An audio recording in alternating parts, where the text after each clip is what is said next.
conversation today. The two authors are Dr. Sanghamitra Chaudhary. Dr. Sanghamitra Chaudhary is a professor in Department of Political Science, Bodoland, Assam. She has been a postdoctoral senior fellow at the University of Oxford, Charles Wallace Fellow and teaching assistant at Queen's University, Belfast, UK, UN International Law Fellow at the Hague Academy of International Law, Netherlands, Junior and Senior Research Fellow at JNU, New Delhi, and consultant at UNIFEM, India.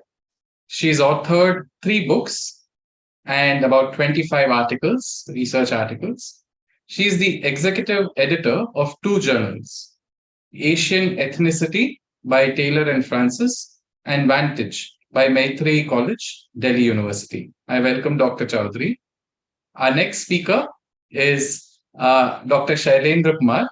He is an assistant professor in the Department of Management in Sikkim University. So we have 2 speakers, both of them from the east part of India today.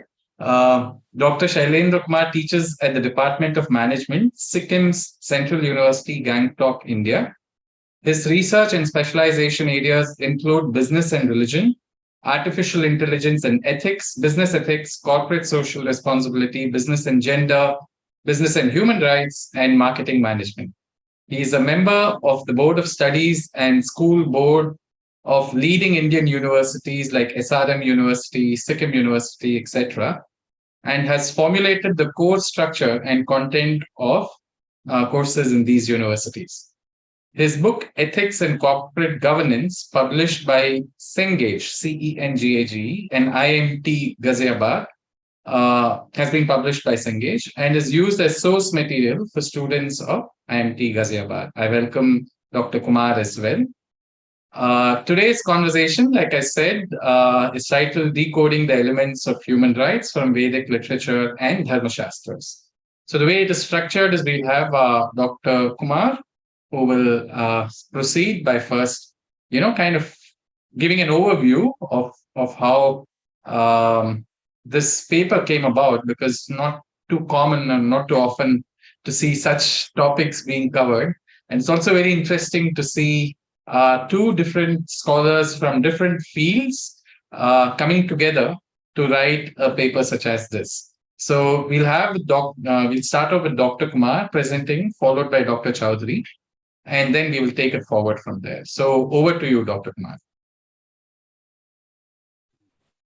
Thank you, Meg, and thank you, everyone.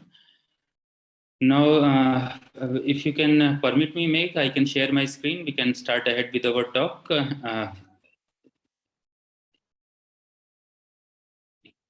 Please go ahead. Yeah, thank you. So if you can see the screen here, our topic is Decoding the Elements of Human Rights from Vedic Literature and Dharmaśāstras. I hope my screen is visible. Is it okay?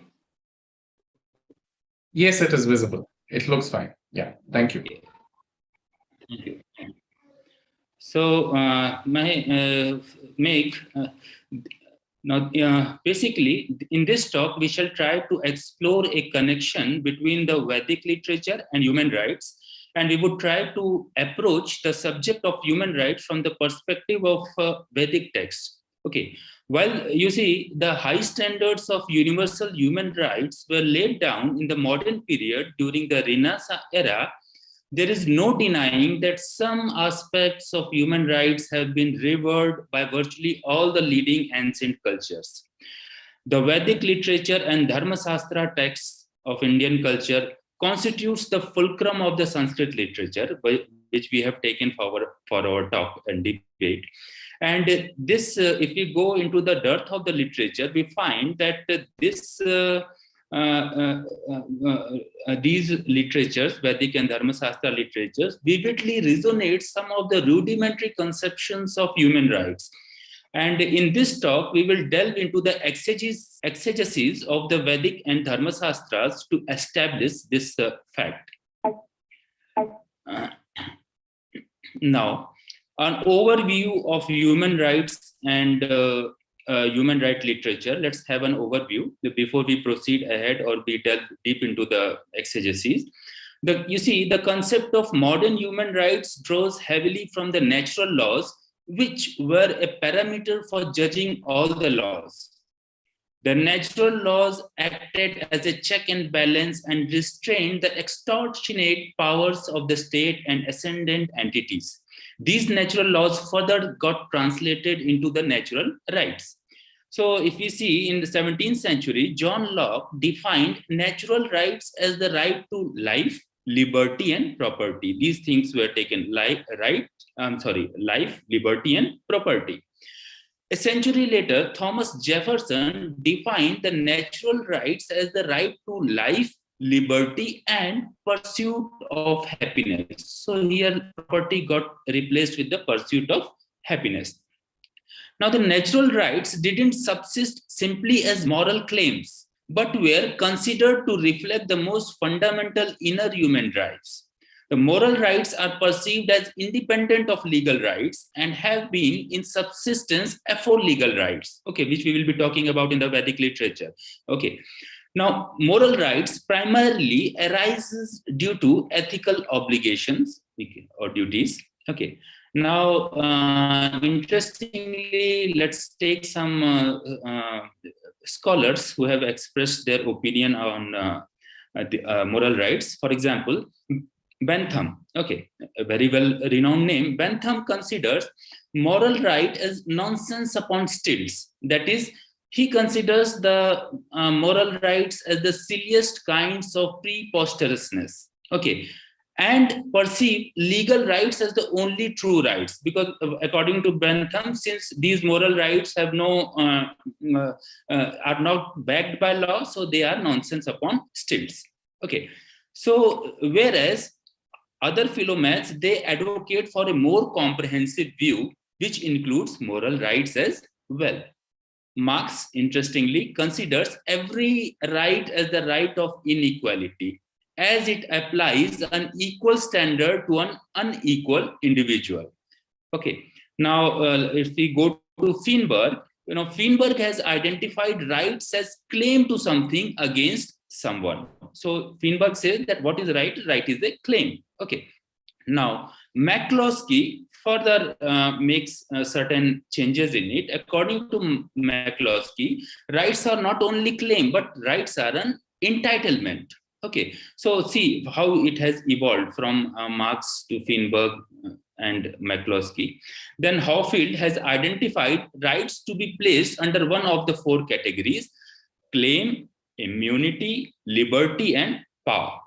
Now, the natural right theories consider rights as natural and inalienable in nature and advocate for many concrete rights, like the right to life, as said by McCloskey, the right to self-preservation, propounded by Hobbes, the right to property, given by Locke, and the right to liberty, as Hart says in 1955.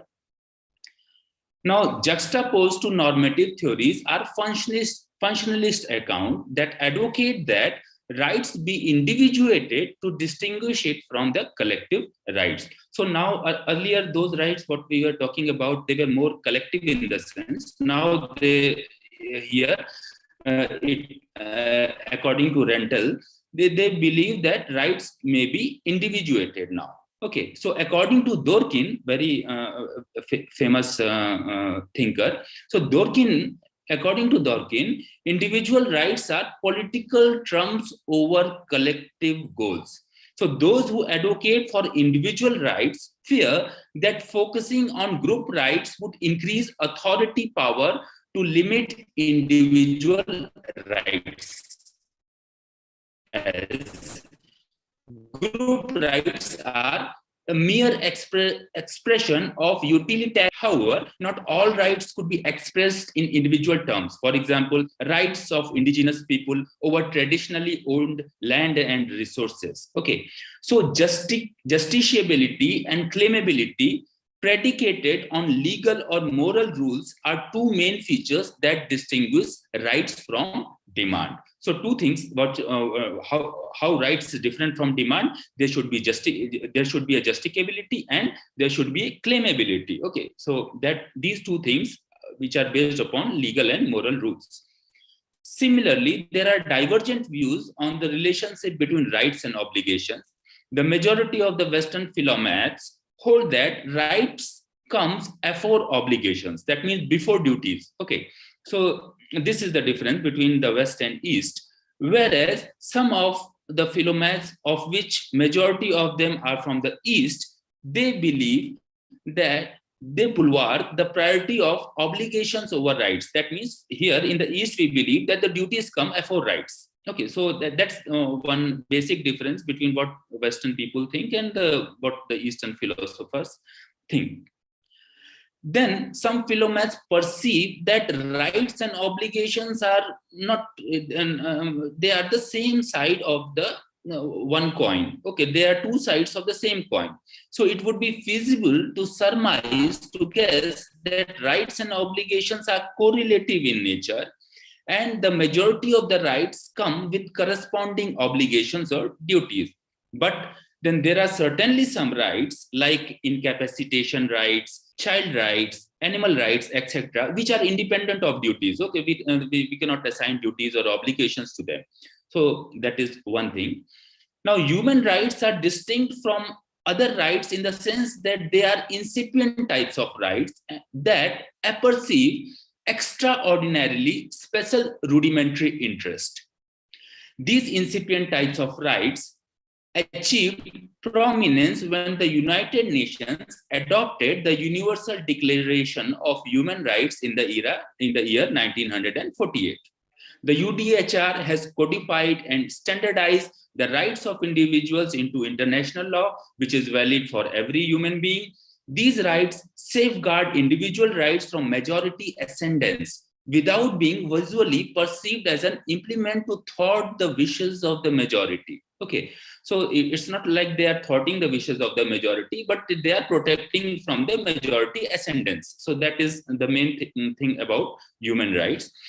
Now, human rights could be worth having only if they can be enforced upon institutions like the family, the state, and the religious institutions like church, temples, etc., as these rights aim to forfeit the individuals, and the core of the UDHR reposes in moral individualism.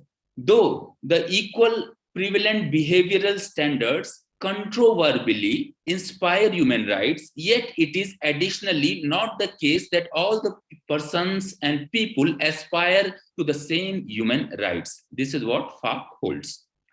Whereas UDHR enshrines the individual rights of all, the United Nations further elongated the conception of human rights by including collective rights such as right to self-determination. Under it includes the right of indigenous people, to traditionally owned people, occupied people, and those who use lands, territories, and resources.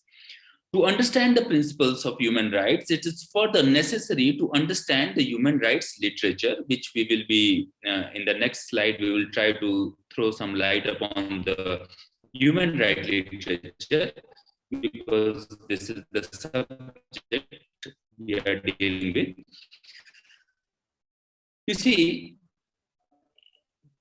according to Barzilay, in her essay, the tremendous power, he says, as powerful as life itself.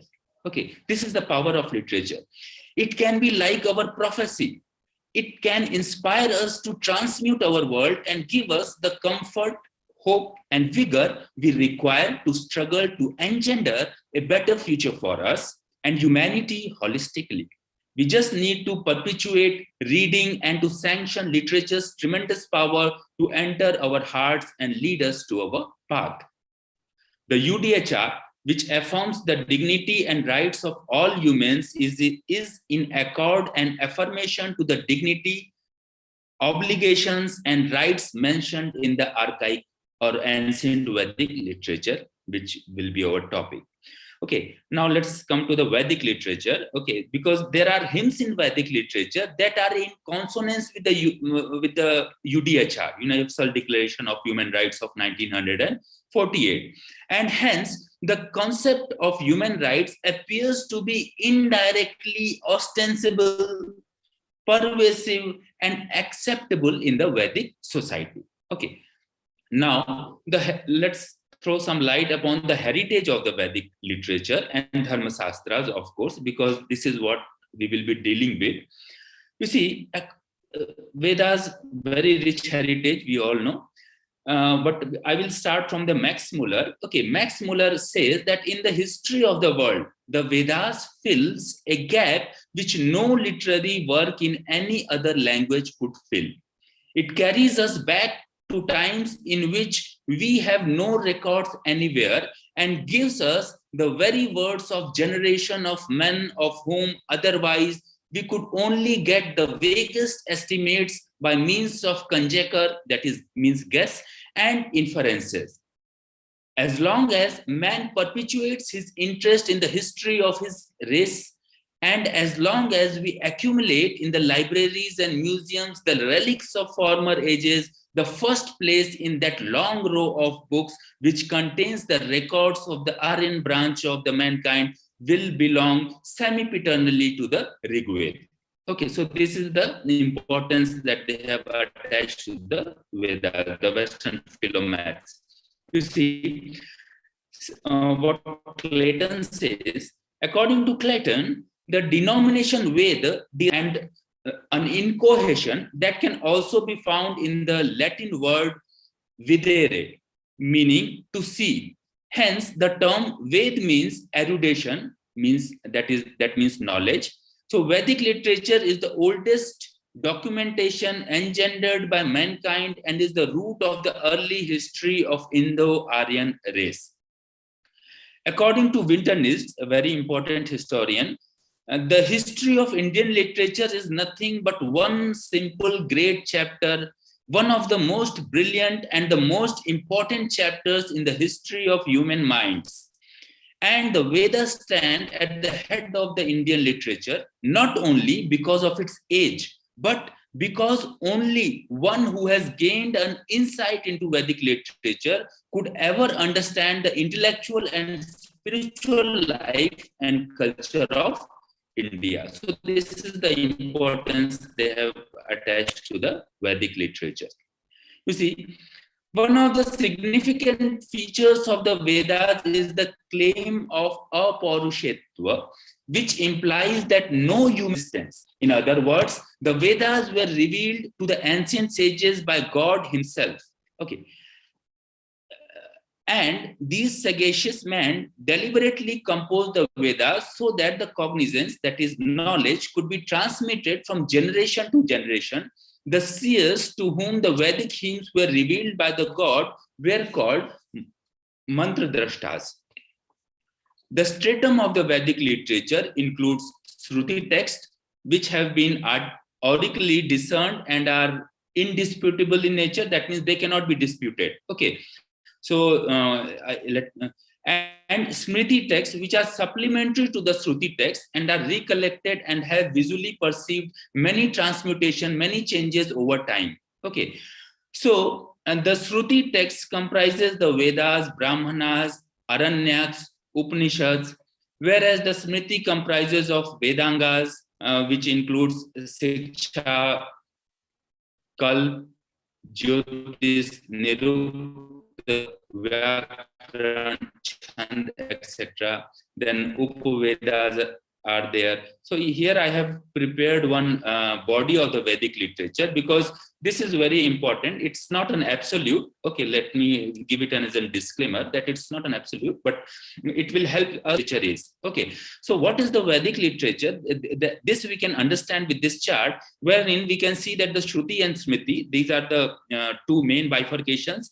Under Shruti comes 4 Vedas. Okay, Rig Veda, Yajur Veda, Samved, and Atharved. Then Brahmanas are there. Okay, these were written in the prose. Then Aranyaks are there. That Aranyaks, from the name itself, these were the books that were to be read in the forest. Then Upanishads or we can also say Vedanta. Okay, so these are the Shruti texts. Now these cannot be altered or transmuted or changed with. Okay, however, then there are Smriti texts. The Smriti texts are can be understood better as Vedanga, which are also called the limbs of Vedas. So in Vedanga comes the Siksha. First limb is Siksha, that is the nose of the Vedas, phonetic, which we in English which we call. Then Vyakaran, grammar, which is the mouth of the Vedas. Then Chanda, Vedic meter, feet of the Vedas. Nirupta or etymology, these are considered to be the ear of the Vedas. Nirupta, etymology means how study the origin of the words. Okay, history of the words. Here in this we study about. Then the Kalpa, the ritual arms of the Vedas. Then last is Jyotish, the astrology or astronomy, etc. Okay, so these are considered to be the eyes of the Vedas. Then Itihas, okay, Smriti literature, to Itihas or epic literature, Ramayana and Mahabharata, they also comes under the purview of the Vedic literature. Then Upavedas are there. Upavedas are basically Ayurveda, Dhanurveda, Gandharveda, Sthapatyaveda. Okay, however, in some other classifications, you will find different classifications as well. Purans are there. Large number of Purans are there. Then Upang or Shat Darshan. Then in the Shat Darshan, there are 6 types of basic darshans like Sankhya, Yoga, Nyaya, Vaisesik, Mimamsa, and Vedanta. Then Tantra texts, Agam and Nigam are the Tantra texts, which are also part of the Vedic literature. You see, now let me throw some lights upon Dharmaśāstra, as we have also included the verses from Dharmaśāstra in our text. So the Dharmaśāstra, or in English we can say righteous science, are the collection of rules of life. They are ancient Hindu jurisprudence texts that have had a very significant impact on Indian culture. There are many Dharmaśāstras ranging in number from 18 to around 100, each with different and often contradictory viewpoints. Okay. Each of these texts has multiple versions and is based upon Dharma-sutra text from the first millennium BC that emerged from Vedic era Kalp study. In Vedanga, there is a Kalp studies. Okay, so from there, from the Kalp Sutra comes the Dharma Sutra, and from the Dharma Sutra follows the Dharmaśāstras. These texts are written after Dharma Sutra. They use metered words and are much more elaborate in nature than the Dharma Sutras. So the following are the texts that have survived from the Dharmaśāstra. There were many, okay, but only few have survived. Mainly some important ones I will mention. Manusmriti is the most well-known and the earliest metrical work in Hinduism, Dharmaśāstra's textual tradition. It was composed by Manu as somewhere around 2nd to 3rd century AD. Then comes Yagyavalkya Smriti, which was composed around 4th and 5th century AD. And due to its superior vocabulary and the degree of complexity, the Yagyavalkya Smriti has in the Dharmaśāstra tradition. Then comes the Narad Smriti, of course, which was written around 5th to 6th century AD and has been dubbed as the juridical text par excellence because it is the only Dharmaśāstra text that focuses exclusively on the legal issues. Okay, so this is, and then comes the Vishnu Smriti, which of course is very important. It was, however, it was composed much later, around 7th century AD, and does not explicitly address the means of understanding Dharma. Instead, it concentrates mainly on the Bhakti tradition. Now, let's come back. This was an introduction about all these. Now, let's come to the topic of rites reflecting in the Vedic literature, which is our main topic here. You see, religion has always played a very crucial role in the advancement of human rights, particularly in the advancement of human dignity. This notion is particularly reflected when one seeks to explore the inherent values laid down in the Vedic text. Human rights defined in the Vedic text tend to be fundamental, unchangeable, and place a greater emphasis on human duties, that obligations, than on human rights. Okay, so here we see that some philosophers argue that, like Judaism, Hinduism has no word for rights. Okay, because in Judaism there is no word for rights. Ancient Judaism text I'm talking about. But there is a Sanskrit word for fair claims called adhikar. Okay, the term adhikar is similar to the English term rights. However, in Vedic text, the concept of adhikar is primarily used in conjunction with the term duty. It's not separate from the duty. It's used with that the rights and duties are correlative in nature, and rights comes embedded with the duties. We optically discern, therefore, that Western human rights are primarily about rights, not obligations. In the case of, however, in the case of most of the religion, the antithesis is true.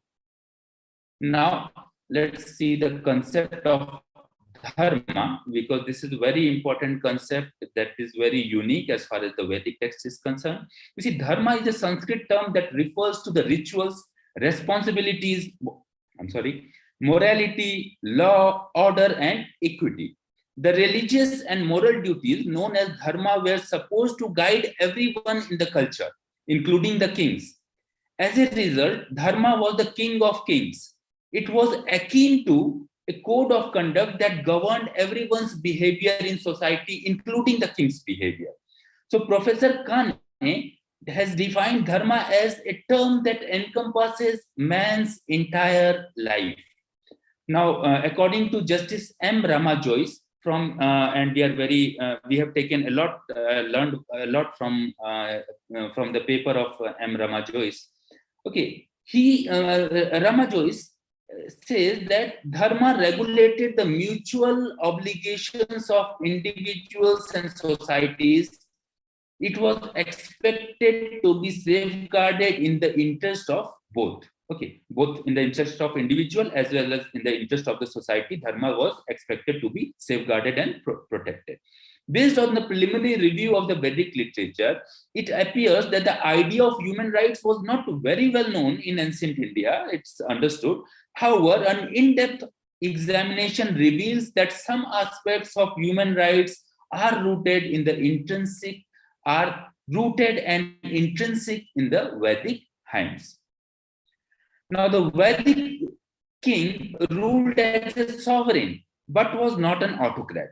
Okay, he was a sovereign, but not an autocrat. The council of the ministers, old customs, popular opinion, and most importantly, the dharma influenced him.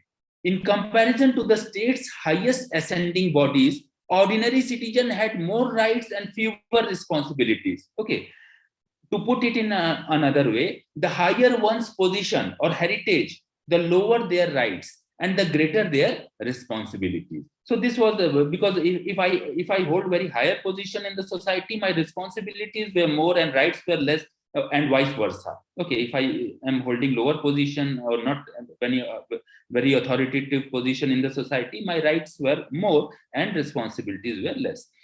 Now the subjects' privileges were derived from the king's responsibility.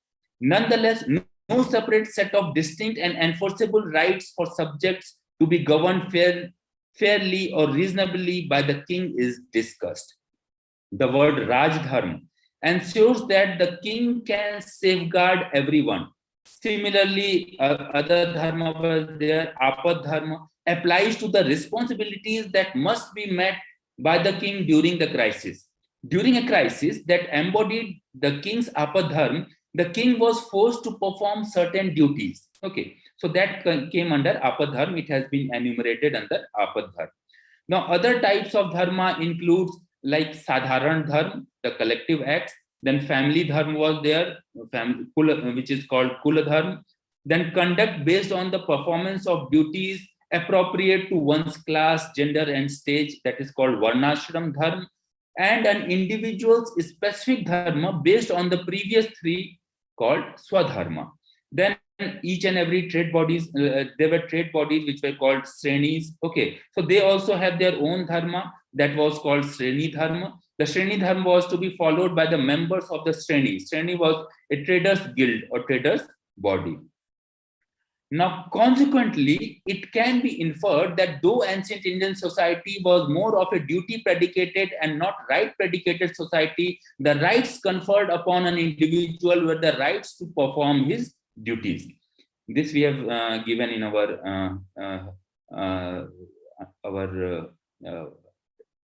research paper, Ancient Vedic Literature, Resonances and Dissonances. Now, the above is evident from the popular mantra of Srimad Bhagavad Gita, okay, chapter 2, verse 47, which says, Karnamavadhikaraste ma phalesu kadachana ma karmphal hetur purmate sangoshtiva karmani.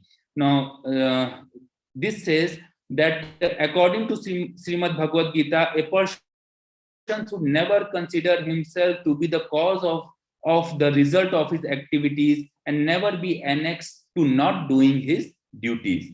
Now, the Santi Parva of the epic Mahabharata mainly deals with the topic of Raj Dharma, or the constitutional obligations of the king and regime. So the paramountcy affixed to the obligations is therefore conspicuous from the sloka indited in Mahabharata's Adi Parva, which states that being born as human, every person owes 4 types of debt. Being born as a human, Santi Parva says, every person holds 4 types of debt. One is Pitra Rin.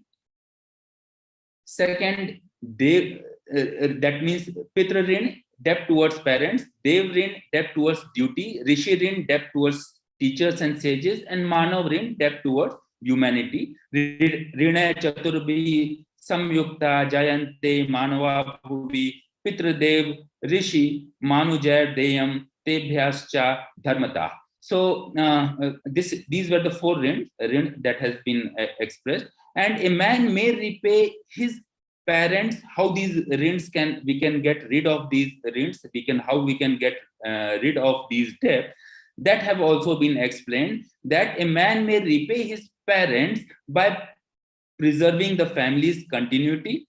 Okay, God, that means Dev Rin can be done away by worshipping the Supreme. The teachers, teachers by gaining and disseminating the wisdom and knowledge, and humanity by performing social services. Okay, so this is how we can get rid of the 4 types of rin. Now, same, you see what we have said in the Vedic literature, the rights comes associated with the duties. Now, later on in Article 29 of the Universal Declaration of Human Rights, the same things have been included, which says that everyone has duties to the community, in which alone the free and full development of his personality is possible. Okay, so just now we were talking about duties towards the community in Mahabharata Santi Parva. Now, in the exercise of his rights and freedoms, everyone shall be subject only to such limitations as are determined by law, solely for the purpose of securing due recognition and respect for the rights and freedoms of others, and of meeting the just requirements of morality, public order, and the general welfare in a democratic society. These rights and freedoms may in no case be exercised contrary to the purpose and principles of the United Nations. So this we have kept it so that we can have a proper view. Now, the second thing which is much talked about, that the secular ideals of the state and the rule of law. Okay, you see, secularism, what secularism is, according to Holyoake, it is not an argument against any religion, but rather a social order that is independent of religion. The Holyoake principles of secularism is close to the ancient Vedic literature's principles of government. You see, the word secularism does not mean atheism, okay, which we all sometimes get confused with. It's not atheism in the Vedic text. According to Vedic text, secularism is more about conducting state affairs in an unbiased manner while considering the welfare of the subjects without discrimination. Following the establishment of a state, the king was given the power to protect the rights of the subjects, which became part of the Raj Dharma or constitutional law.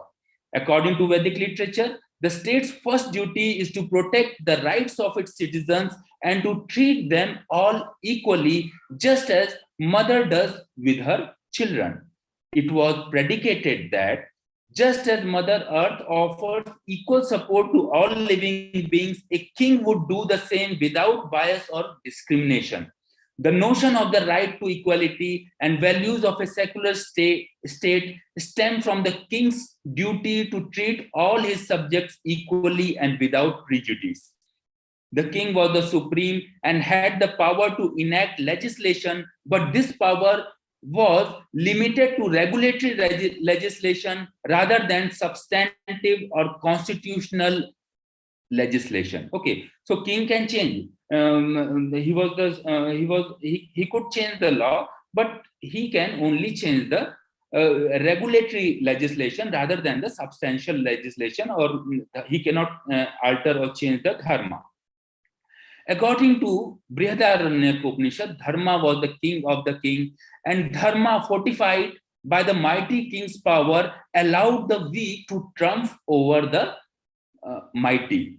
Okay, so you see, here I have, it's a big shloka, Brihadaranyaka Upanishad, so I will just stress on which has been said here. You see, Atho abalyan balyam samasamaste dharmena yatha raj nevam.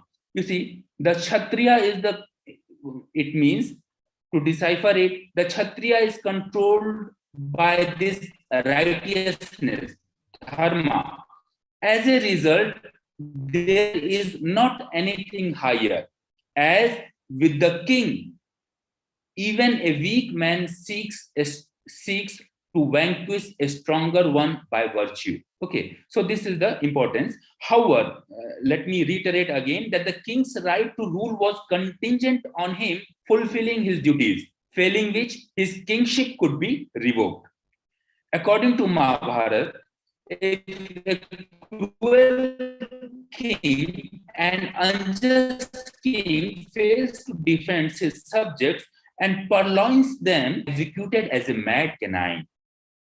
Now, the legislator of the post-Vedic period relied on Vedic literature while drafting laws to reflect the state's secular ideals, as shown by the text of Manusmriti and Narad Smriti. Okay. According to Manusmriti, Manusmriti says, Yatha sarvani bhutani dharadharete samam tatha sarvani bhutani bharte parthivam vartam. To all living beings, a king should provide equal support to all without discrimination. Quite wonderful. Okay, so the king was not allowed to break his responsibility, that is Raj Dharma. So if Dharma was broken, because it was believed if Dharma was broken, the king would be destroyed. Similarly, Narad Smriti, on the other hand, demands that the king protect Vedic believers as well as Vedic disbelievers and others. Okay, so Narad Smriti holds that the king should not discriminate in according protection to the believers who are called believers in Vedas, who are called Nagamas, as well as those who do not believe in Vedas, who are called Pashandis. Okay, and of others.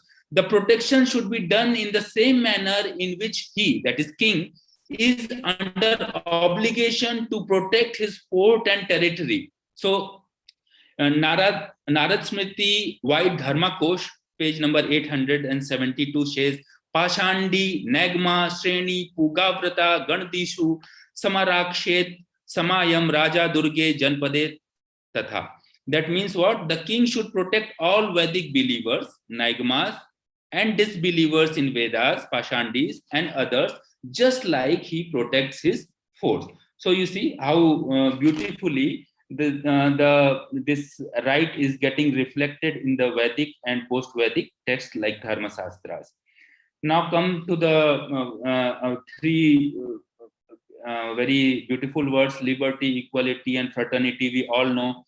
that these three principles became quite very popular in the French Revolution, and they have been enshrined in almost every democratic constitutions in the world. On 10th of December 1948, the United Nations adopted the Universal Declaration of Human Rights, which states that all human beings are born free and equal in dignity and rights. It goes on to say that humans are endowed with reasons and conscience, and that they should behave in a brotherly manner towards one another. The concept of personal liberty and the right to life is one of the oldest concepts of human beings. This is an inherent right that nature has conferred on humans. Man's natural liberty is to be free of any superior authority on earth and to be ruled solely by the laws of nature rather than by man's will or legislative ascendancy. Let us come to the word liberty. The word liberty has both positive and negative connotations. Liberty implies the lack of restraints in a negative sense. In his essay on liberty, as John Stuart Mills defends negative liberty by stating that leaving people to themselves is often better than restricting them, and that all restraints, co-restraints are evil. Okay, so liberty means what? Don't restrain the people, leave the people to them. That is better according to the views of John Stuart Mill. However, T.H. Green is credited with the coining the term liberty in a positive way, not a negative, but in a positive way. Green says that he describes liberty as the ability to do or enjoy something worth doing or enjoying in the presence of others. In his words, okay, so emphasis in positive liberty is the will, not force. Now, Rig Ved echoes the ideals of liberty by calling for the liberty of tan, that is body, skardhi, that is dwelling place, and jivhasi, that is life. These liberties may be compared to contemporary rights such as the right to physical liberty, food, and life. The ancient Vedic society highly valued the diversity of thoughts, which is evident from the 112th hymn from the 9th book of the Vedic literature, which states that diverse are thoughts and actions of the people. Similarly, another hymn in Rig Veda says that let noble thoughts come to us from all the sides. Let our noble thought spread across the universe. In other words, we can say, may noble thoughts come to us from every quarter, unchanged, unhindered, undefeated in every way. May the deities never digress us. May our protectors care for us ceaseless every day.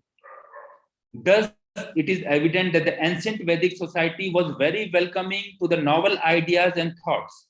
And it was paramount duty of the state to protect the liberty of its people and enable them to live life with dignity and happiness. Now, the epic tale of Mahabharata also advocates the civil liberties of individuals in the political state. However, the right to liberty was not paramount and came with certain riders. Okay, so there is an interesting episode in the post-Vedic literature. It's not Vedic literature, which I would like to mention, Dharmaśāstras, which is one of the oldest surviving book on the performing arts. In the final chapter of the Dharmaśāstras, there is an episode wherein Bharat's son gets very arrogant with their knowledge of drama and engendered a play that ridicules and caricatures prominent seers and saints of their time. Now, upset by this, the sages cursed the sons of Bharat, but later on, they concurred to mitigate the effect of their curse when deities intervened on behalf of the Bharat's son. Okay, this incisive episode suggests that there is an inhibition to the liberation of expression, and that liberation should not be misused in the designation of artistic liberation and liberty. Okay. Then comes right to equality. Okay. So Dworkin, coming back again to the Dworkin, the theory of equality, the philosophy of equality has its origin in religious heritage. The analysis of the Vedic text gives credibility to the Dworkin's claim. Rig Veda advocates that all the progress and all the progress. Rigved advocates that all humans are equal and no one is born either superior or inferior. Everyone should strive to progress and apportion the means of happiness collectively. Ajiyes, ajiyes, ajiyesthaso, akanishtha, etesam bhratro, vavrudha saubhagya. That means what? No one is superior, ajiyesthaso, or inferior, akanisthasa. All are brothers, yete sanbhrata. All should strive for the interest of all and should progress collectively. Okay, so you see how beautifully the right to equality is getting resonated here in the words of Rigvedic hymns. Similarly, there are two more slokas in Rigved that reads like, you see, move together, converse together, and make sure your minds are on the same track. Then another verse, Rigved, Book 10, 191.3 states that common be your prayer, common be your acquisitions, common be your goal, and common be your desire. But one very beautiful thing that I have read here that comes in the Atharva Ved. Atharva Ved, you see, Atharva Ved, there is a sloka which says that Samani Prapa Sahvonna Bhaga means what?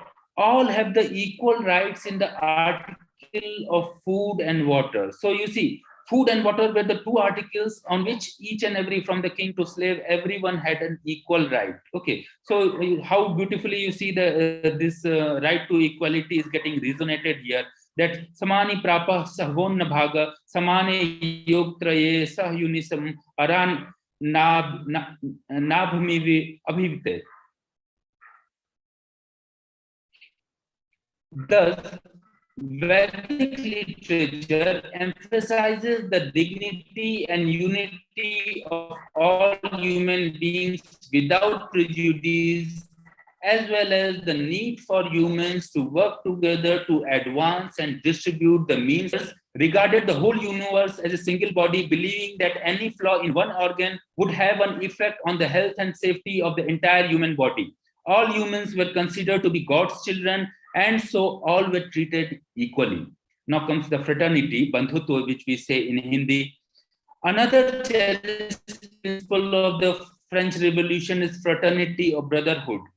However, the fraternity definition and description have always been contentious. The theory of fraternity is the least discussed and has the least licit consequentiality of the three ideals of the French Revolution. However, philomaths such as Bhim Rao Ambedkar and Canadian judge Charles Gonthier have argued for fraternity's supremacy. According to Bhim Rao Ambedkar and Charles Gonthier, without solidarity or fraternity, which we are saying, liberation and liberty will be no longer than coats of pains. Okay, that means they have placed. Bhim Rao Ambedkar said in his closing dialogue, he made this remark in the Constituent Assembly, the debates of India.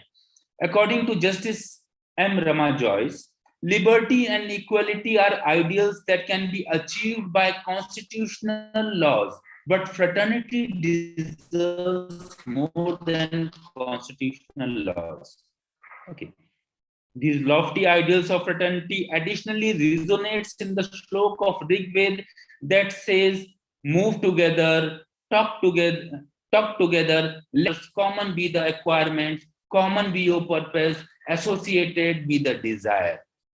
Common be your purpose, common be your heart, feelings, and common be your mind, thoughts. Let the strength of mutual cooperation be firm among you all. Maha-Upanishad, another paramount Vedic text, utilizes the term Vasudha Kutumbakam, meaning the entire world is one family, and only diminutive and narrow-minded people adopt two divergent perspectives towards mundane matters, trivial matters. The Shlok of Maha-Upanishad reads as follows: only diminutive and narrow-minded people adopt two divergent perspectives towards dying. But those who are broad-minded and have higher consciousness, the whole world is one's own family. Okay, so this is, you see how beautifully it is getting resonated here. Vasudhaiva Kutumbakam, Maha-Upanishad, chapter 6, verse 72. Only small and narrow-minded people adopt two divergent views towards common matters and do mine and dine, but for those who are broad-minded and have higher consciousness, believe that the whole world is one's own family. Now, another thing, humane treatment, just treatment. Now, you see the concept of the just and humane treatment gets resonated in the hymns of Atharva Veda, where the master is directed to take care of the welfare of those working under him. The hymn verbally expresses, take care of the welfare and magnification of all people. Then you will grow as the sun grows and shine at dawn and after its rise. This has been taken from the work of Sharma and Talwar, 2004. The Vedic literature authoritatively commands a person not to be indifferent to his wife, employees, disease, domestic animals, wealth, knowledge, studies, or giving accommodation to a gentleman for even a single moment. These things should be always taken care of. A noble person is the one who considers the interest of others to be his own and accomplishes them at the cost of his own loss. Dwivedi 2009. According to Vedic texts, everyone in the world deserves to be ecstatic, happy, and free, and consequently, the king should rule the earth along the right path.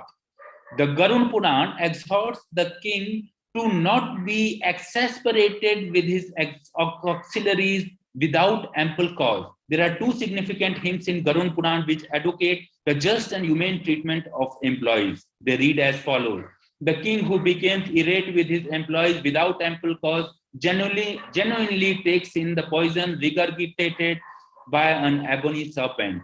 So other hymn says that it is despicable for his component to fret and fume without faults in others. He who penalizes his employees unjustifiably becomes a victim of the enemy's attack. Coming back to the Mahabharata gives us a fascinating look at different types of combat that are acceptable and unsuitable. It even calls for the humane treatment of prisoners of war, okay, which is an important UDHR, how the prisoners of war should be treated. Innocent people, old people, children, and women who are differently, and women and those who are differently able should not be harmed by the king during war. Warriors should not attack unarmed warriors, and war should take place only between equals. Garden, temples, and other public places of worship should remain unaffected. Besides the above, there are several other hymns in Vedic literature wherein the seers are visually perceived praying for the dignity and self-reverence of individuals. Now comes the next right that gets resonated in the Vedic literature is the right to justice, which is very important. Everyone has the right in absolute equality to fair and public hearing before an independent and impartial tribunal in the determination of his rights and obligations of any criminal charge against him, says Article 10 of the Universal Declaration of the Human Rights. Okay, one can sense the sentiments of UDHR resonating in the Vedic literature to some extent. The study of Vedic literature reveals that India had some kind of legal structure in place even during the Vedic period. Law as a matter of divine prescription and philosophic debate has an impressive history in India. During the Vedic period, dharma was considered to be a special attribute of man, and a man bereft of dharma was considered identically tantamount to an animal. The Vedas are considered as the first source of dharma. according to Rama Joyce. The Vedic ruler, as the head of the judiciary, was the guardian and protector of dharma, and the duty of dispensing justice was Raj Dharma. The king was the holder of the law, but not the source of the law. And in this process, he was guided by the dharma. The king's autonomy was limited by the tribal councils known as Sabha and Samiti. The two bodies aided the kings in governance and justice administration.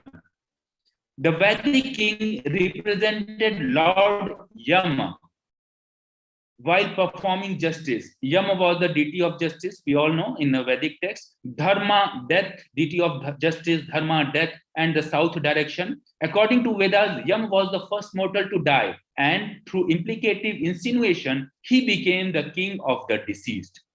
There were three sources of dharma which helped the king while performing duties. The first source was Veda. The second source was Dharmaśāstras. Okay. And then the third source was Achar.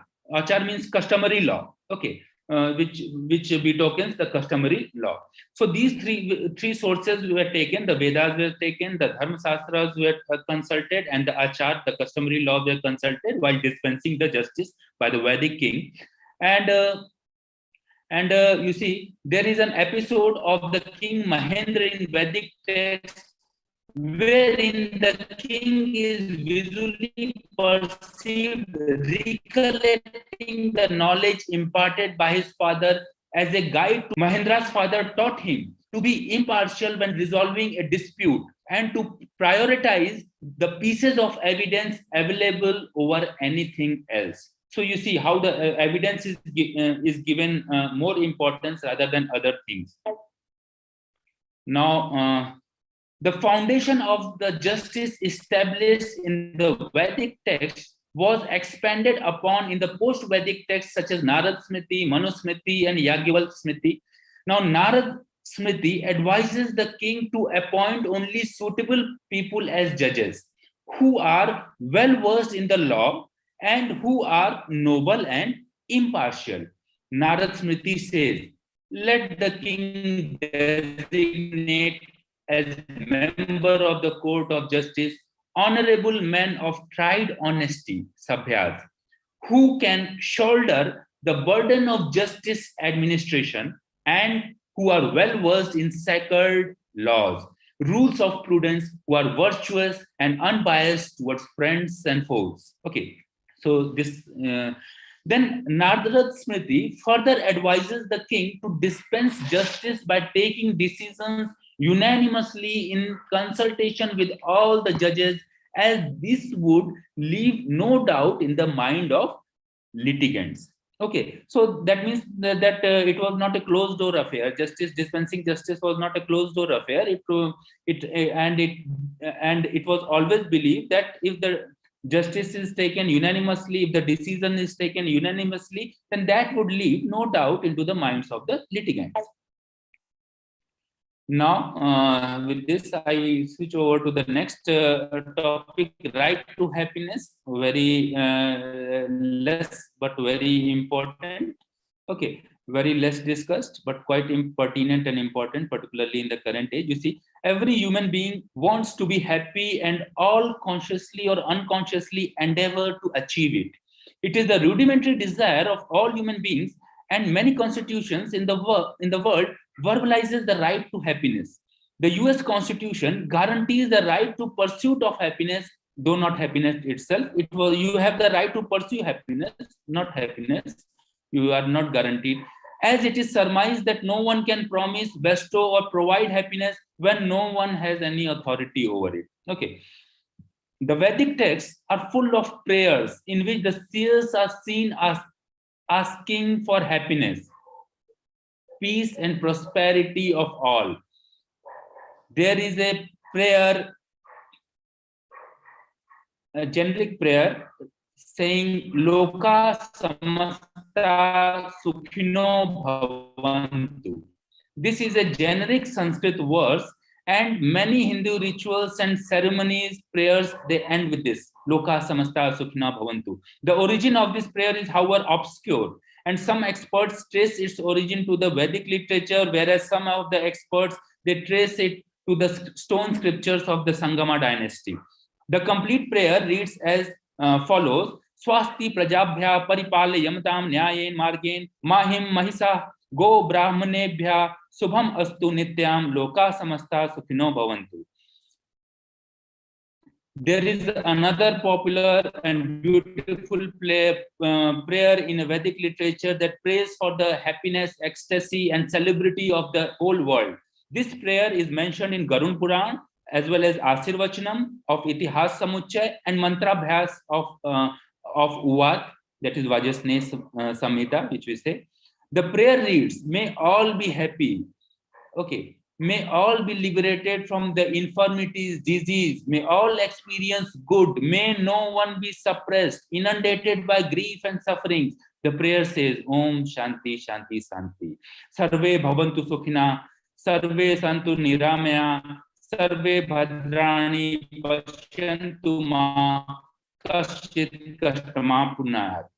So this verse is often quoted in the context of happiness, spirituality, universality, celebrity. It is like a tranquility benediction for the macrocosmic welfare. It desires for the welfare of all humans, irrespective of caste, creed, sex, etc. Similarly, Brihadaranyaka Upanishad is there, which says, Om Astoma Sadgamay Tamsoma Jyotirgamay Mrityor Mam Ritam Gamay Om Shanti Shanti. That means guide me from falsehood to truth. Guide me from darkness to light. Guide me from death to immortality. Happiness, another text called Taittiriya Upanishad, identifies the highest reality with happiness, Anand. Okay, that means God is identified with what? God is identified with happiness, the bliss, and queries, that is Jigyasa. So, this is from my how Professor Sanghamitra will take over, and she will be throwing lights upon the gender rights and other types of rights. Professor Sanghamitra, over to you. Thank you so much, Dr. Kumar. Thank you, Meghji.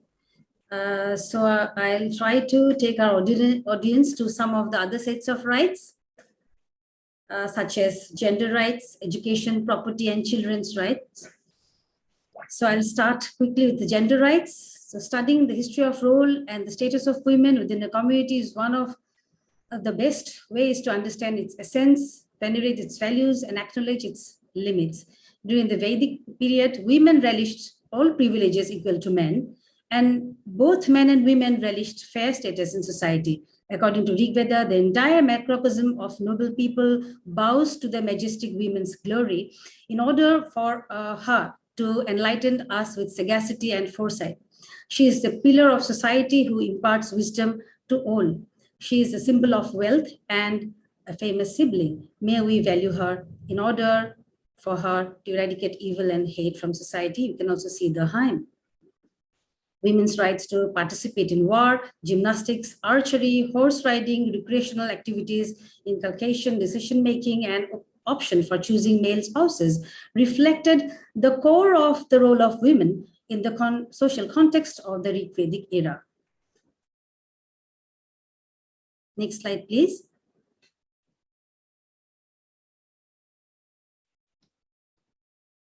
Vedic women were entitled to Upanayana Samskara, which allowed them to wear the sacred thread and be educated by the Vedic mantras. Some of them were Vadinis, women who dedicated their lives to the study of the scriptures, expounded the Vedas, and indited some of the Vedic hymns. Women of the governing and warrior classes also received martial arts coaching and arms training and weapon skill. It was not uncommon for wives to fight alongside their husbands against their rivals, as Ashwins implanted the iron leg in the warrior queen Bispala, the wife of the monarch Hela. Afterward, she continued to fight on. Examples of female philosophers, rulers, teachers, administrators, and saints can be found in the Vedas, Upanishads, and other scriptures. The Vedic women were sanctioned to pursue higher education, and the marriageable age was decided only after she had reached puberty. Famous female seers and philosophers included Apala Ghosha, Lopamudra Maitri, and Indrani, who edited the hymns of the Vedas. Lopamudra, Agastya Muni's wife, is credited with composing 2 hymns of Rig Veda. Next slide, please. In the Vedic era, it was compulsory to be with a wife to perform any Vedic rituals, and a man without a wife was considered incomplete, as only a wife could consummate him in his journey through life, procuring the 4 aspects of life, that is dharma, artha, kama, and conclusively moksha. The wife was referred to as Ardhangini, Sahadharmini, and Dharmapatni. Rig Veda makes no distinction between male and female and declares the wife and husband to be equal halves of one material, equal in every way, and that both should participate equally in both religious and secular duties. The Upanishads have religiously stated that the individual souls are neither male nor female. Similarly, Atharva Veda states that when a woman marries, she is expected to rule the family as a queen along with her husband. The husband and wife union were not confined to one life only, but extended to 7 lives and beyond.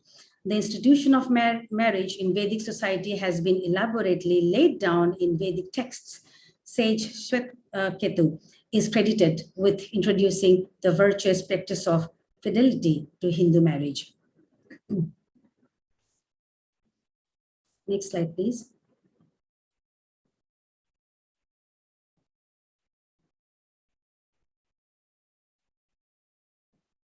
During the Vedic age, unmarried women also had the right to property. A married woman could inherit her father's property only if she had no brothers. The women were also allowed to remarry. Therefore, it is conspicuous that the position of women during the Vedic period was very vigorous, and they relished many privileges and freedoms.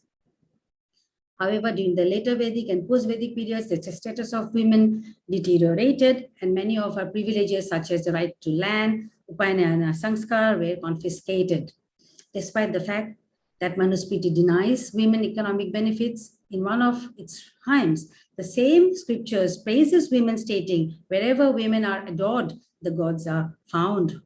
Wherever she aren't worshipped, everything is a failure. You can see a beautiful hymn. Next slide, please.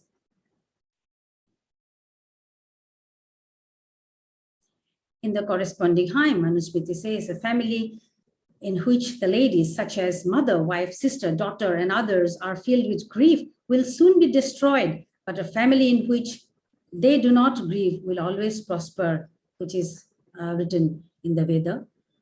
You can see just below the English version. It is also noteworthy that most ancient Indian lawmakers of the later Vedic and post-Vedic periods did not recognize as a woman's right to own immovable property such as land, houses, etc. But they all unanimously acknowledged a women's rights to Sridhana. The women had the prerogative over Sridhana. According to Hindu law, no one can take away the Sridhana of a woman, not even her husband. Next slide, please.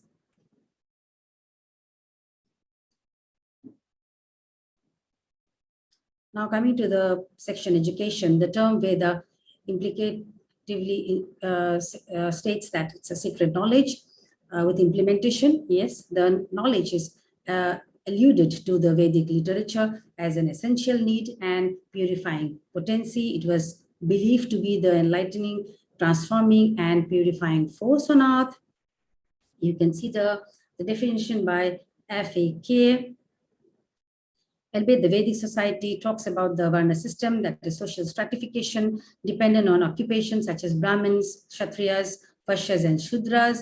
In the 90th hymn of Purusha Shukta, the 10th book of the Rig Veda, yet the Varna structure says that the Varna structure was not rigorous, and many philomaths found Purusha Shukta to be the later addition to Rig Veda. Nevertheless, the Indian constitutional forerunner, Dr. B.R. Ambedkar, did not concur that the Varna structure did not subsist in the Vedic age, but endeavored to point out that the fourth caste, the Shudra, was not pristine in the Vedic age, and Purusha Shukta described above could have been tempered by the Brahmin priests of the later time. It is evident that during the Vedic period, everyone, including people from the lower Varna, had access to education and could become Brahmins after receiving education. Next slide, please.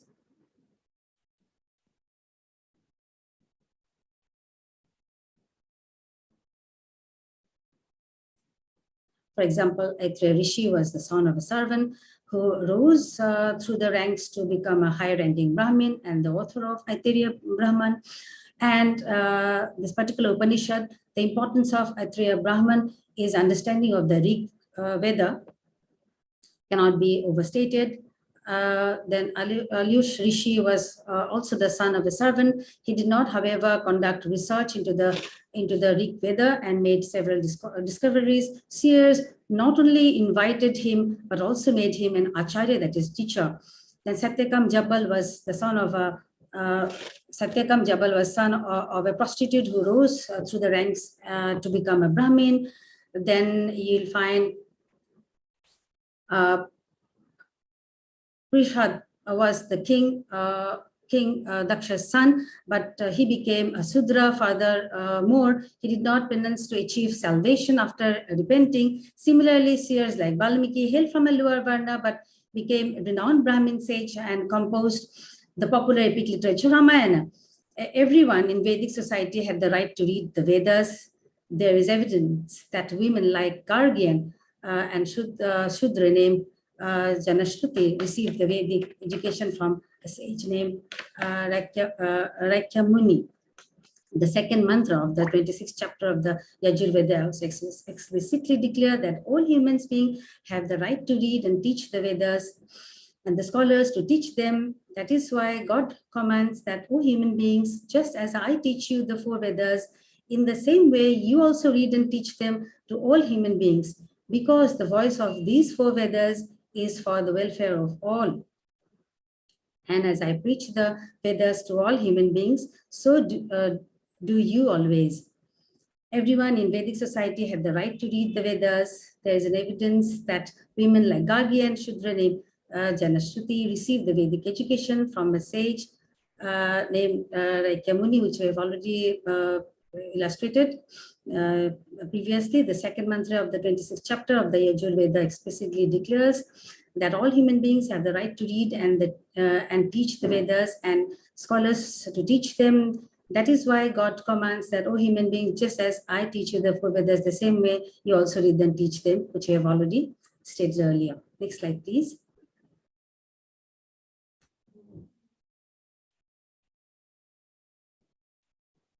Now, the section property, the right to own property, is no longer just a constitutional or statutory right. It is also a human right. The king was the owner of the entire land in his kingdom, but simultaneously the owner of the joint family additionally owned it. However, private ownership was inhibited only on agricultural land. The king did not establish absolute rights over the land owned by his subjects. His excellency over the land was inhibited and he was entitled to have a portion, bhaga, of the produce.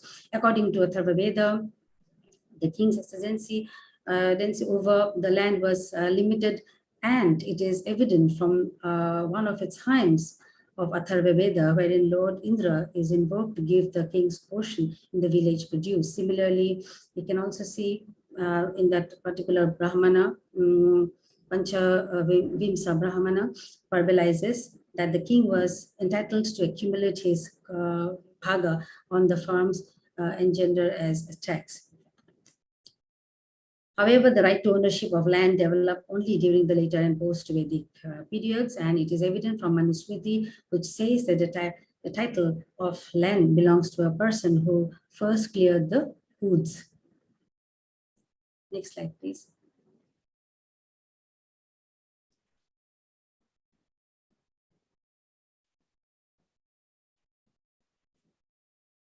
the very interesting component, children's right. The Vedic concept of children's right is profoundly ingrained in the notion of parents' obligation and dharma. The right upbringing of the child was a required obligation of the parents. In the present day, if you see the present day world in 1999, we have the convention, the rights of the child, but we can see the resonances in the Vedic text. The children were considered as a harbinger of bliss, and the bliss in the lives of the parents. According to the Dharmaśāstras Upanishad, a person can live a consummating life on earth only by having children. In the other line of the same verses of the Brihadaranya Upanishad, it is mentioned that the parents are obliged to give their children education and enable them to recognize Swadharma. Responsibilities of children during the Vedic period can be optically discerned from the fact that the range of Vedic sacraments called sanskara in Sanskrit have to be performed by the parents with full dedication. Life was thought to be celebrated as a reminder that it was the gift from God. Every phase of person's life is considered to be very sacred and should be celebrated. There were 16 sacraments, that is called Soda Samskara, that were to be performed from birth to death. Of these 16 sacraments, 12 were to be performed by parents for their children alone, for their children reach the age of 25. This shows the parents are obligated to protect their children and ascertain their opportune upbringing. These obligations of parents mentioned in Vedic literature could be interpreted as children rights, which I have just stated in the present day documents, be it in that particular convention focusing the children's right, convention, the right of child, and so on and so forth. So the concluding part, because we are already the time, it's I think it's 8:17. Whatever we have discussed, I just want to quickly summarize. It can thus be concluded that Vedic and later Vedic texts, which constitute the fulcrum of Sanskrit literature, resonate with some important elements of rights.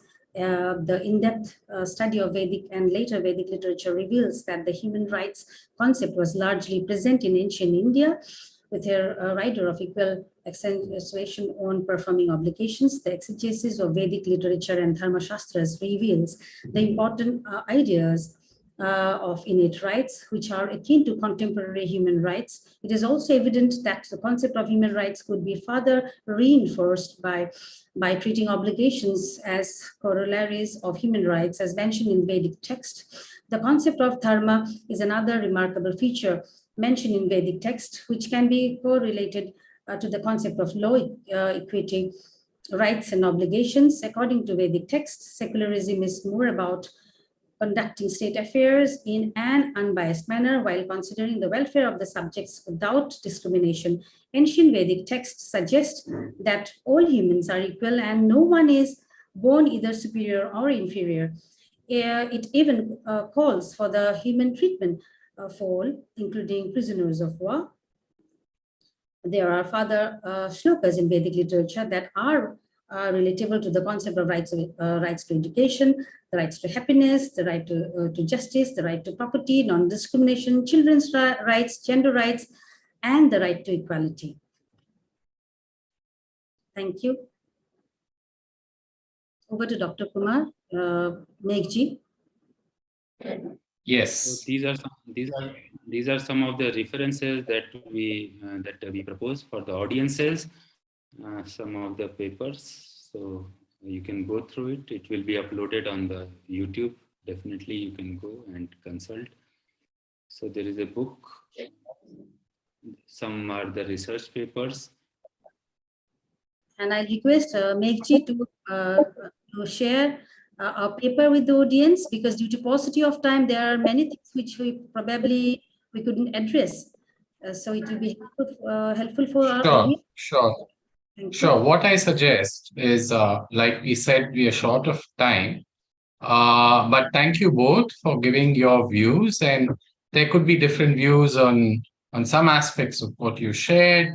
And I think in one of our conversations that you had shared earlier, you had said we had discussed that we are focusing basically on resonances, right? And there are certain dissonances as well with regards to human rights, which is also there in their paper, but in times when there is a constant focus only on the dissonances, we find a lot of literature on the dissonances. One of the things that I liked is the fact that we have at least a few papers which have passed peer review, and which also focuses on resonances. So we won't be able to take all the questions. Let me just take one question over here. From Sridhar Puttarajuji, who asked for references to the verses cited. While these are, I think, some of the references, Shailendra mentioned the book by Justice Rama Joyce. I think the book Seeds of Modern Public Law in Ancient Indian Jurisprudence, which is a book that I have read quite a while ago. That's a book that actually I think provides, if I'm not mistaken, Shailendra, you also mentioned during the talk that is something that both of you have drawn quite heavily from. Right. So that would, I think, be one of the books. Shailendra, do you want to add specifically to answer that question alone? Which are the other books where people can find some of the, because that's something that people could take away and you see, further. There is a book, if you go by the ancient books, which I think they are available mostly in the libraries. But Sanatan Dharma, an advanced textbook of Hindu religion and ethics, Banaras, it was a book. I got it from the Banaras Hindu University Library. Then one book was there which tells about the introduction to Indian knowledge system, Mahadevan books, by Mahadevan, Bhatt and RN. Which is published by Prentice Hall, Knowledge System, Concepts and Applications. Then there is a book by Surendra Das Gupta, A History of Indian Philosophy, Indian Pluralism. Definitely, Sarvepalli Radhakrishnan, Indian Philosophy, was also consulted by us. It comes in 2 volumes and it is available on all the online platforms. Other than that, there are these are the references. Many references are there. I have two papers on this. One paper is Ancient Vedic Literature and Human Rights, Resonances, but here dissonances are also added.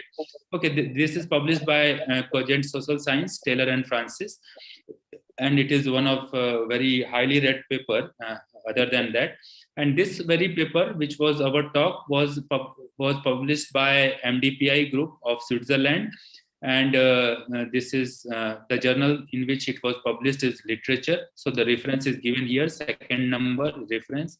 So these are some of the important references. Okay, right. So obviously, Mahadevanji's book has come out in 2022. That has come out after your paper has been published, but you've just included that as another good source of, yeah. No, this has been included not only, it gives a holistic view of the Indian knowledge system.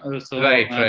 Yeah, I'm correct. It's a recent publication. My to add to what you said, I think Courts of India is another book which I think somewhere in one of your references you had mentioned. Yeah, that along with Professor Rama, with Justice Rama Joyce's book.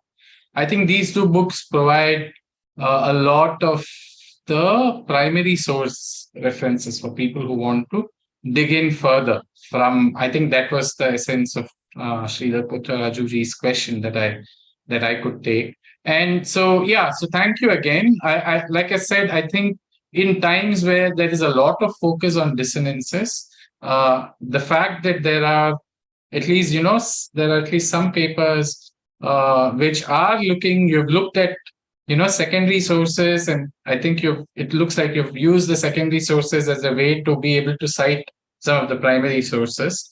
And so I think that is a step, at least that's one way to kind of, to begin to kind of put together material so that we can attempt to give a more balanced view. We obviously can't claim anything about how life was actually lived at that point of time. We don't have video recordings of what happened at that point of time. So, but we can definitely, I think, like the paper attempts to do, foreground evidence for aspects which could resonate with, things like human rights, which are there today. This is not to say that these are the only paradigms that are most important. Everybody should think only of human rights as the most important thing. We could have a very decolonized view on that as well. And again, Max Muller, even a person like Max Muller, who otherwise there are so many issues that one can find with Max Muller, even a person like Max Muller can be cited positively, as one has seen in this presentation, because oftentimes Max Muller also triggers many people, right?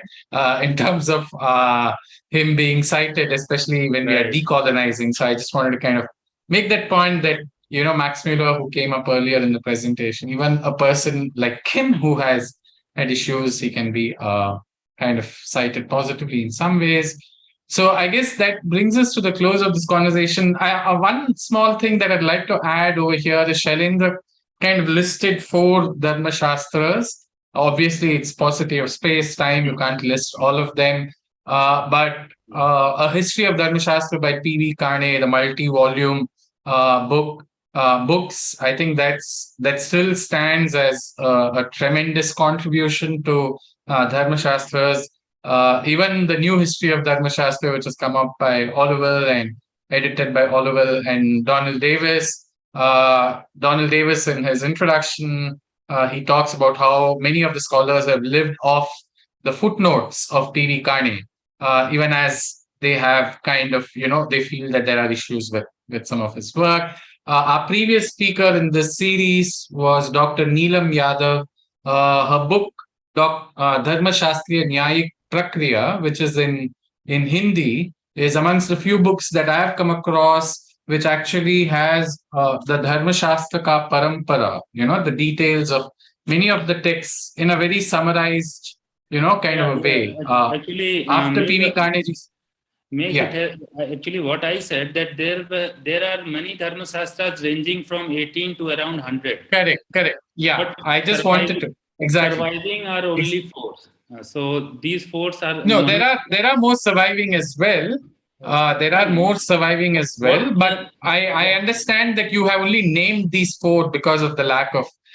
There are, of course, other smritis. Those which are surviving are in other texts. Means what? For example, say Dharmakosha. Dharmakosha. It at many places. No, I understand. Correct. I understand Dharma. I understand the specific point on Dharmakosha, but that is not representative of all the other, availabilities. I'm saying that this is still a subset. This is not the entire set of what is even surviving, and this is one very good book. But I think the more important point is that yes, there's a large range, and these are a representative list. Very important texts: Manusmriti, Yajnavalkya Smriti, Narada Smriti, Vishnu Smriti, Brihaspati Smriti, for instance, is a reconstructed text which also has very a lot of information related, which is very relevant to laws and justice. And one can go on. The Dharma Sutras, of course, precede this. You have Gautama Dharma Sutra, Apastamba Dharma Sutras, that the entire sutra literature is as well there.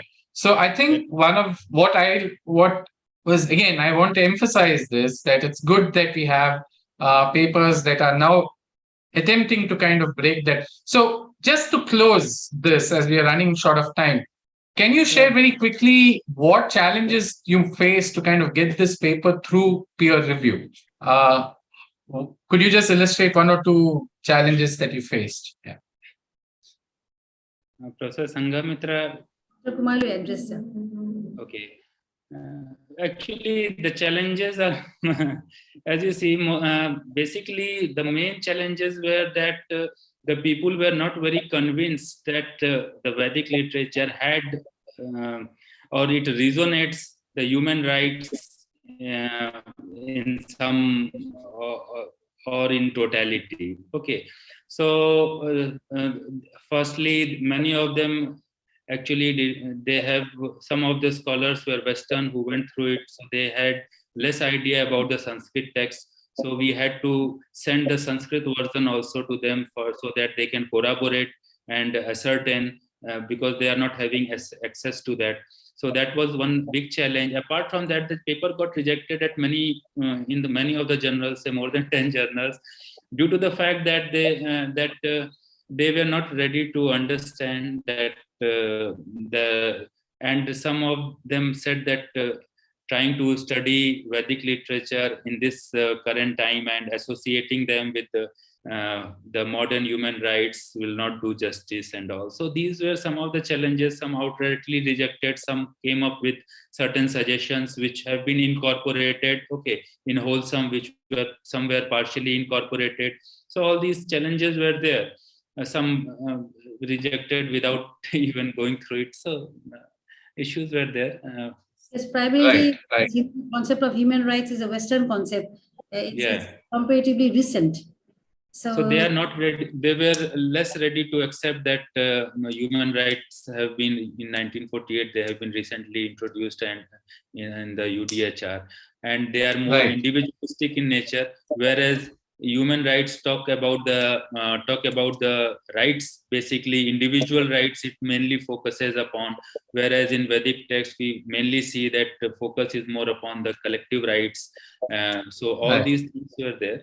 Issues were correct. So there's a fair amount of literature that connects human rights back to Christianity, right? So that literature is somehow accepted, and people are willing to discuss and talk, and you see more papers at least on those aspects. So I think from that point of view, I think this is one of the. I think over here we would be missing if we don't mention. One of the earliest books that at least I have come across on human rights, it's by Arvind Sharma. Professor Arvind Sharma's work on Hindu human rights is something that I think the audience could definitely look at. And yeah, so I think more such works which kind of break that wall, which get published, I hope would kind of do more justice to presenting a slightly more balanced view of how some of the scholars India's ancient past is perceived. In the question answer section, actually they're asking for the link, so that is why I'm searching the link so that I can get. Shubham Kumar Nath has asked for the paper, so I have sent him the link. So I'm trying to address. There were many queries. I have tried to answer 5. Some are still remaining. I hope is there, but due to paucity of time, I don't think we will be in a position to address all the queries. Correct. Yeah, we have all the overshots, but we appreciate the fact that people have stayed, and there are certain questions that we could take, and you're unable to take some of the others. But the papers are searchable. The links, the title of the talk is deliberately kept as the title of the paper so that people can easily look it up, and you can go through the sources. Their contact details are available. Are they available in the paper as well? Are your email addresses available? So if anybody has questions, they can write into both of them, and you can take it forward from there. Thank you so much, Dr. Chaudhary and Dr. Kumar, for making time, for joining us today and sharing your views. We hope you continue to collaborate. This is a cross-disciplinary collaboration, it appears to be. And we hope we have more papers and books that kind of focuses on these aspects in a balanced way, which does justice to the Indic cause. Thank you. Thanks to all for joining us. Have a good evening. Thank you. Namaste. Thank you. Namaste. Good evening to all of you. Thank you.